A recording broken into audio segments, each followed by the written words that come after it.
हरे कृष्णा भक्तों, आप सभी का मेरे चैनल भक्ति कथा सागर में बहुत बहुत स्वागत है।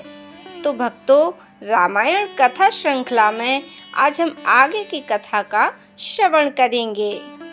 अयोध्या की वह प्रभात बेला जो संपूर्ण राज्य के लिए हर्ष और उल्लास लेकर आई थी, उसी प्रभात ने रघुकुल के इतिहास की सबसे बड़ी करुण कथा का आरंभ भी कर दिया। नगर के प्रत्येक मार्ग पर पुष्प बिछाए जा चुके थे। राजमहल के विशाल द्वारों पर रंग बिरंगी पताकाएं लहरा रही थीं। मंदिरों में वेद मंत्रों का उच्चारण हो रहा था। स्त्रियां मंगल गीत गा रही थीं। बालक जय श्री राम का उद्घोष करते हुए राजमार्गों पर दौड़ रहे थे। सभी के हृदय में केवल एक ही प्रतीक्षा थी। आज उनके प्रिय श्री राम अयोध्या के युवराज बनेंगे। किंतु नियति ने कुछ और ही लिख रखा था। कोप भवन से बाहर निकलने के बाद भगवान श्री राम के मुख पर न किसी प्रकार की उदासी थी, न शिकायत और न ही भविष्य की चिंता। उनके मुखमंडल पर वही दिव्य शांति थी जो केवल धर्म के पथ पर चलने वाले महापुरुषों में दिखाई देती है। उन्होंने मन ही मन अपने पिता को प्रणाम किया और विचार किया, अब सबसे कठिन कर्तव्य माता को यह समाचार देना है। धीरे धीरे वे माता कौशल्या के महल की ओर बढ़ने लगे। उधर माता कौशल्या अपने आराध्य भगवान विष्णु की पूजा कर रही थीं। उनके सामने दीपक प्रज्वलित था। वे बार बार भगवान से यही प्रार्थना कर रही थीं, हे प्रभु, मेरे राम पर सदैव अपनी कृपा बनाए रखना। वह धर्म पूर्वक प्रजा का पालन करे और संसार के लिए एक आदर्श राजा बने। पूजा समाप्त होते ही उन्होंने अपनी दासियों से कहा, शीघ्र जाकर देखो क्या राम तैयार हो गए हैं। आज मैं स्वयं अपने पुत्र का राज तिलक देखूंगी। उसी समय श्री राम धीरे धीरे महल में प्रवेश कर गए। माता कौशल्या ने जैसे ही उन्हें देखा, उनके मुख पर अपार आनंद छा गया। वे तुरंत उठीं और अपने पुत्र को हृदय से लगा लिया। राम, आज मेरा जीवन धन्य हो गया।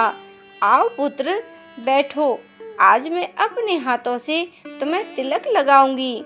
उन्होंने प्रेम पूर्वक चंदन का तिलक लगाया, आरती उतारी और अपने हाथों से मिठाई खिलाने लगी।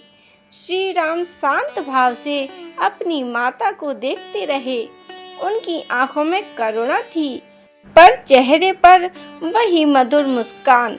माता कौशल्या ने हंसते हुए कहा, आज तुम इतने मौन क्यों हो? क्या राज्य का भार सोचकर गंभीर हो गए हो? कुछ क्षणों तक श्री राम मौन रहे, फिर अत्यंत कोमल स्वर में बोले, माताश्री, मैं आपके आशीर्वाद के लिए आया हूँ। कौशल्या ने मुस्कुराकर कहा, मेरा आशीर्वाद तो सदा तुम्हारे साथ है। राम ने धीरे से कहा, किंतु आज मुझे राज्य का नहीं, वन का आशीर्वाद चाहिए। ये शब्द सुनते ही माता कौशल्या के हाथ वहीं ठहर गए। उन्होंने विस्मित होकर पूछा, वन, यह कैसी बात कर रहे हो राम? श्री राम ने अत्यंत शांत स्वर में संपूर्ण घटना सुनाई। कैकेयी के 2 वरदान, भारत का राज्य अभिषेक और 14 वर्षों के वनवास का आदेश। एक एक शब्द माता कौशल्या के हृदय पर वज्र के समान गिरता गया। कुछ क्षणों तक वे निशब्द बैठी रहीं, फिर उनका शरीर कांपने लगा। उनकी आंखों से अश्रुधारा बह निकली। नहीं राम, यह असंभव है। कल तक जिसके राज्य अभिषेक की तैयारियां हो रही थीं, वही आज वन जाएगा। मैंने यह दिन देखने के लिए तुम्हें जन्म नहीं दिया था। उन्होंने श्री राम का हाथ कसकर पकड़ लिया। मैं तुम्हें कहीं नहीं जाने दूंगी। मैं स्वयं महाराज से बात करूंगी। यह अन्याय है। श्री राम ने विनम्रता से माता के चरण स्पर्श किए। माताश्री, इसमें किसी का दोष नहीं है। पिताश्री रघुकुल की मर्यादा से बंधे हुए हैं। उनका वचन ही उनका धर्म है। यदि मैं उनके वचन की रक्षा ना करूं, तो पुत्र कहलाने का अधिकारी कैसे रहूं?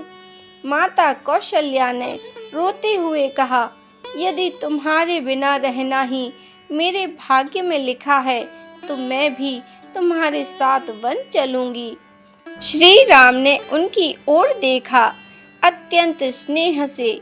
माता, यदि आप भी मेरे साथ चली जाएंगी, तो पिताश्री की सेवा कौन करेगा? इस समय उन्हें आपकी सबसे अधिक आवश्यकता है। पत्नी का प्रथम धर्म अपने पति की सेवा है। आप ही उनके जीवन का सहारा हैं। माता कौशल्या ने अपने आंसू पोंछे, पर उनका हृदय अभी भी टूट रहा था। उन्होंने कहा, राम, तुम सदैव दूसरों का ही विचार करते हो, कभी अपने बारे में भी सोचो। और तभी राम मुस्कुराए। माता, जिसने अपने जीवन को धर्म के चरणों में समर्पित कर दिया, उसके लिए सुख दुख समान हो जाते हैं। वन हो या राजमहल, मेरे लिए दोनों ईश्वर की इच्छा है। यह सुनकर कौशल्या ने अपने पुत्र को हृदय से लगा लिया। उनके अश्रु राम के कंधे पर गिर रहे थे। कुछ समय बाद उन्होंने कांपते हुए हाथों से राम के सिर पर हाथ रखा और कहा, यदि यही धर्म है, तो मैं तुम्हें रोकूंगी नहीं। जाओ पुत्र, धन की रक्षा करना, ऋषियों की सेवा करना और 14 वर्ष पूर्ण होते ही लौट आना। तुम्हारी प्रतीक्षा में मेरी प्रत्येक सांस बीतेगी। श्री राम ने माता के चरणों में साष्टांग प्रणाम किया। इसके पश्चात वे माता सीता के कक्ष की ओर चल पड़े। माता सीता उस समय अपने हाथों से राज्य अभिषेक के लिए कुछ शुभ सामग्री सजा रही थी। उनके मुख पर मधुर मुस्कान थी। वे बार बार सोच रही थीं कि आज उनके स्वामी अयोध्या के युवराज बनेंगे। तभी श्री राम कक्ष में प्रवेश कर गए। सीता ने उन्हें देखकर प्रसन्नता पूर्वक कहा, स्वामी, आप आ गए। सब तैयारियां पूर्ण हो गईं क्या? श्री राम ने कुछ क्षण मौन रहकर उनकी ओर देखा, फिर शांत स्वर में बोले, सीते, परिस्थितियां बदल गई हैं। सीता का हृदय धड़क उठा। क्या हुआ प्रभु? श्री राम ने पूरी घटना उन्हें बता दी। राज्य अभिषेक के स्थान पर अब वनवास, भरत का राज्य अभिषेक, 14 वर्षों का वनवास। सब कुछ सुनने के बाद भी माता सीता के मुख पर भय नहीं था। उन्होंने कुछ क्षण अपने प्रभु की ओर देखा और फिर अत्यंत दृढ़ स्वर में कहा, तो फिर हम कब वन के लिए प्रस्थान करेंगे? श्री राम ने आश्चर्य से कहा, हम? सीता ने मुस्कुराकर उत्तर दिया, हाँ प्रभु, हम। जहाँ पति होंगे, वहीं पत्नी का स्थान होगा। श्री राम ने उन्हें समझाते हुए कहा, सीते, वन का जीवन अत्यंत कठिन है। वहाँ न राजमहल होगा, न सुख सुविधाएं। कांटों भरे मार्ग होंगे, हिंसक पशु होंगे, कठोर मौसम होगा। तुम्हारे कोमल चरण इन कठिनाइयों को कैसे सह पाएंगे? सीता ने शांत किंतु अटल स्वर में कहा, स्वामी, महलों का सुख आपके बिना मेरे लिए शून्य है। आपके साथ कांटों का वन भी मेरे लिए स्वर्ग है। मैं जनक नंदिनी हूँ। मैंने केवल राज वैभव ही नहीं, धर्म का भी संस्कार पाया है। पति जहाँ हो, वहीं पत्नी का घर होता है। उनकी आंखों में अटूट विश्वास और प्रेम झलक रहा था। श्री राम कुछ क्षण उन्हें निहारते रहे। उन्हें ज्ञात हो गया कि सीता का यह संकल्प अब किसी भी प्रकार नहीं बदलेगा। उसी क्षण अयोध्या के इतिहास का एक और अमर अध्याय प्रारंभ हो चुका था। माता सीता के दृढ़ और अटल वचन सुनकर कुछ क्षणों के लिए पूरा कक्ष मौन हो गया। बाहर अयोध्या में अभी भी राज्याभिषेक की तैयारियां की ध्वनि सुनाई दे रही थी, परंतु भीतर इतिहास एक नए मोड़ पर पहुंच चुका था। भगवान श्री राम अपनी अर्धांगिनी के मुखमंडल को निहार रहे थे। उन्हें ज्ञात था कि यह केवल एक पत्नी का आग्रह नहीं, बल्कि धर्म, प्रेम और पतिव्रता के सर्वोच्च आदर्श की वाणी थी। श्री राम ने एक बार फिर अत्यंत कोमल स्वर में कहा, सीते, वन का मार्ग अत्यंत कठिन है। वहाँ न रेशमी सैया होगी, न राजभवन का वैभव। वृक्षों की छाया ही हमारा आश्रय होगा। कभी कंदमूल और फल से जीवन बिताना होगा, तो कभी कई दिनों तक पर्याप्त भोजन भी नहीं मिलेगा। वर्षा, शीत और प्रचंड धूप सब कुछ सहना पड़ेगा। वन में हिंसक पशुओं का भय रहेगा, राक्षसों का आतंक रहेगा। तुम्हारे कोमल चरण इन कठोर पथरीले मार्ग पर कैसे चल पाएंगे? माता सीता ने प्रभु के चरणों की ओर देखा और फिर अत्यंत शांत किंतु अडिग स्वर में बोली, प्रभु, जिस जीवन में आपका साथ न हो वह चाहे स्वर्ण महलों में बीते, मेरे लिए शून्य है, और जिस जीवन में आपका साथ हो वह चाहे कांटों से भरे वन में बीते, वही मेरे लिए स्वर्ग है। विवाह के समय मैंने अग्नि को साक्षी मानकर आपके साथ सुख दुख में रहने का प्रण लिया था। यदि आज मैं उस वचन से पीछे हट जाऊं, तो मेरे जीवन का धर्म ही क्या रह जाएगा? श्री राम ने उनकी आंखों में देखा। वह भय का कोई चिन्ह नहीं था, केवल प्रेम, विश्वास और त्याग का तेज था। उन्होंने मुस्कुराकर कहा, सीते, तुम्हारा हृदय वास्तव में धर्म की ज्योति से प्रकाशित है। यदि तुम्हारा यही अटल निर्णय है, तो मैं तुम्हें रोकूंगा नहीं। इतने में तेज कदमों की आहट सुनाई दी। लक्ष्मण वहां पहुंच चुके थे। उनके मुख पर चिंता स्पष्ट दिखाई दे रही थी। उन्हें महल के सेवकों से कुछ असामान्य घटनाओं का संकेत मिला था, इसलिए वे सीधे अपने प्रभु के पास चले आए। उन्होंने आते ही श्री राम के चरणों में प्रणाम किया और व्याकुल स्वर में पूछा, भैया, यह सब क्या सुन रहा हूँ? क्या सचमुच आपको वन जाना होगा? श्री राम ने शांत भाव से पूरी घटना उन्हें सुना दी। एक एक शब्द सुनते ही लक्ष्मण का मुख क्रोध और वेदना से लाल हो उठा। उनकी आंखों से आंसू बहने लगे। वे बोले, यह कैसा अन्याय है? जिस राम के कारण अयोध्या धन्य है, उसी राम को वन भेजा जा रहा है। मैं इसे कभी स्वीकार नहीं कर सकता। श्री राम ने उनके कंधों पर हाथ रखा और कहा, लक्ष्मण, क्रोध धर्म का मार्ग नहीं है। पिताश्री का वचन हमारे लिए सर्वोपरि है। लक्ष्मण ने हाथ जोड़कर कहा, यदि आपका वन जाना निश्चित है, तो मेरा निर्णय भी सुन लीजिए। मैं भी आपके साथ वन जाऊंगा। आपके बिना अयोध्या मेरे लिए शमशान के समान है। मैं आपके आगे आगे चलकर मार्ग साफ करूंगा, आपके लिए कुटिया बनाऊंगा, आपकी और माता सीता की रक्षा करूंगा। जब तक मेरे शरीर में प्राण हैं, कोई भी संकट आपके समीप नहीं आ सकेगा।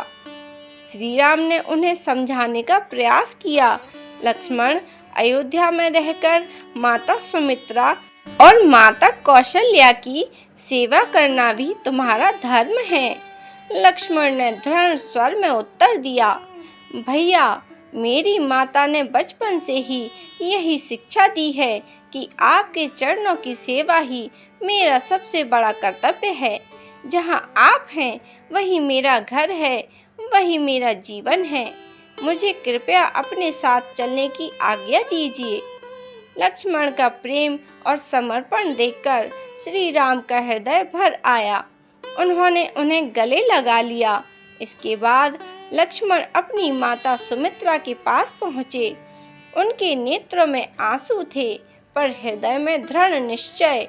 उन्होंने माता के चरणों में प्रणाम कर कहा, माता, प्रभु श्री राम वन जा रहे हैं। मैं भी उनके साथ जाने की अनुमति लेने आया हूँ। माता सुमित्रा ने कुछ क्षण अपने पुत्र को देखा। वे जानती थी कि यह समय केवल पुत्र स्नेह का नहीं, धर्म का था।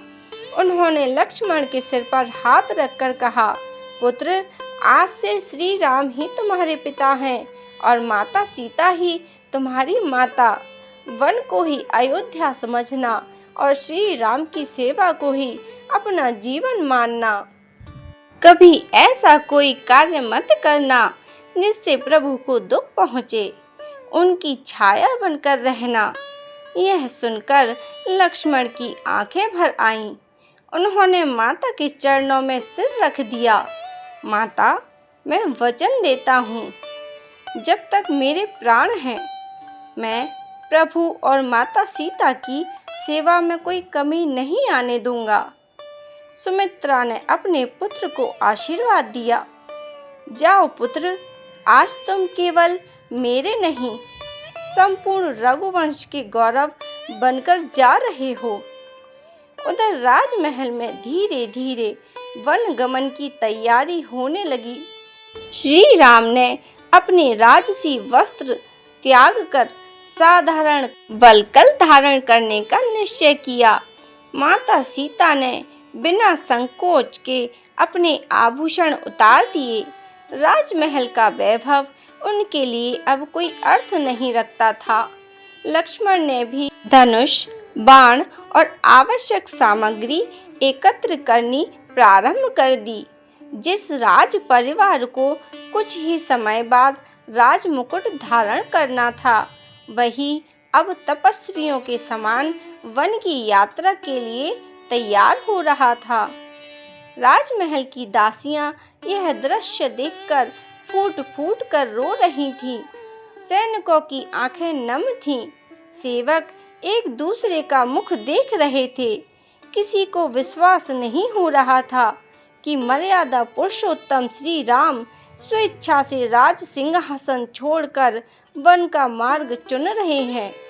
उसी समय सूर्य की किरणें अयोध्या के स्वर्ण महलों पर पड़ने लगीं।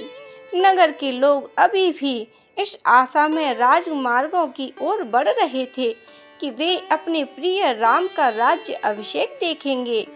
उन्हें कहाँ ज्ञात था कि आज वे एक ऐसे राजकुमार को देखेंगे जिसने संसार को यह सिखा दिया कि सच्चा वैभव सिंहासन में नहीं, बल्कि सत्य, त्याग, सेवा और धर्म के पालन में होता है। और इस प्रकार श्री राम, माता सीता और लक्ष्मण तीनों ने अपने हृदय में अटल धैर्य, आंखों में करुणा और आत्मा में धर्म का प्रकाश लेकर वन गमन की तैयारी पूर्ण कर ली। उनके इस निर्णय ने आने वाले युगों के लिए परिवार, कर्तव्य, प्रेम और मर्यादा का ऐसा आदर्श स्थापित किया जिसकी ज्योति आज भी करोड़ों हृदयों को प्रकाशित करती है। तो यह कथा यहीं समाप्त होती है। भक्तों, अगर आपको मेरी वीडियो अच्छी लगी हो तो मेरी वीडियो को लाइक करें, शेयर करें और ऐसी ही प्रेरणादायक और परम पावन कथाओं के लिए मेरे चैनल को सब्सक्राइब करें और बेल आइकन को प्रेस करें, जिससे जब भी वीडियो अपलोड हो तो आप तक नोटिफिकेशन सबसे पहले पहुंच सके। मेरी वीडियो देखने के लिए आप सभी का बहुत बहुत धन्यवाद।